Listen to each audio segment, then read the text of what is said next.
Everything cashew could have been the theme of this year's Crooked Tree Cashew Fest, the 30th in the life of this community. The cashew is the only fruit that has its seed on the outside, and while everybody knows about the very popular cashew seed and maybe too popular cashew wine, innovative and enterprising vendors have found a way to tap into every facet of this rich fruit. We have black and white cashew fruit cake, then we have cashew fudge, we have cashew oatmeal cookies, and right over here we have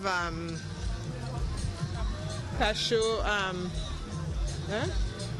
jam roll, and these are cashew granola bars. Then we have dried cashew for the first time. That's one new for the market for us.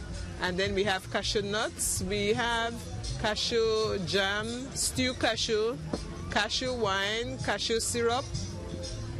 And yeah, those are what we have and then cashew juice. We have cashew juice over there. Miss Verna has been coming out to the Cashew Fest for about 10 years, selling an ever-increasing line of products under the Bird's Eye View brand.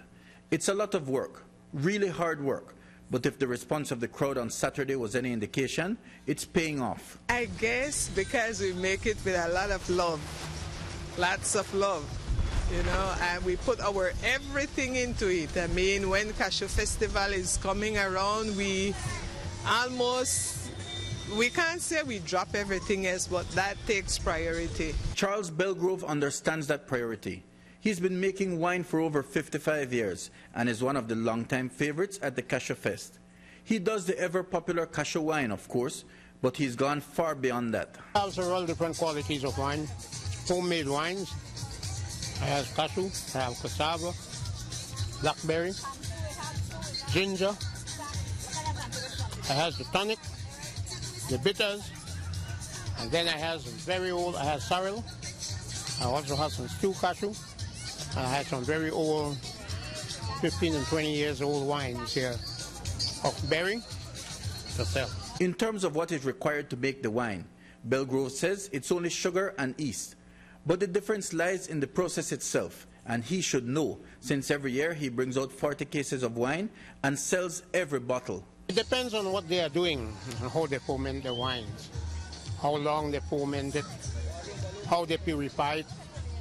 I do still purification, meaning my wine is made and then sit to purify itself. I does not use a purifier, and this is my result. Anna Quiros came all the way from Borrell Boom and brought a couple new products to try out, including sea grape wine and Malay apple wine. They're not all from Borrell Boom. They're all local wines, local fruit wines. I try to make my wines from all fruits that is in season so that we have a variety, not just one thing, you know. Because right now we have the blackberry, we have the cashew, Malay apple, we have sea grape. Sea grape wine it's a nice wine, but it's difficult to get the fruit because it's not in Belize. You have to go like out district. So I had to go way in Malante to get this sea grape last year, right? And then we have guava. We have, which one I didn't call? This one is the blackberry. We have the cerosé with herbs. The men love that. We have mango, which is the seller today. A lot of people buying the mango. The mango was certainly a popular item since we only managed to grab the last two before they sold out. Right now we are having a lot of mango in boom. So instead of wasting it, you could make money out of it. I chew it, but you have to use certain spices in it to make it taste nice, right? I use a cinnamon stick with the cinnamon seed, the spice seed, and the cinnamon stick. I use it to boil, and ginger to stew it with, and it gives it a nice flavor. But back to the namesake of the festival. Cashew nuts, or cashew seed to us locals, is found on every supermarket shelf and commands a very high price. So we couldn't leave the Cashew Fest without a lesson in making it from the master. Carl Westby has been roasting, breaking, and baking cashew nuts for about 30 years.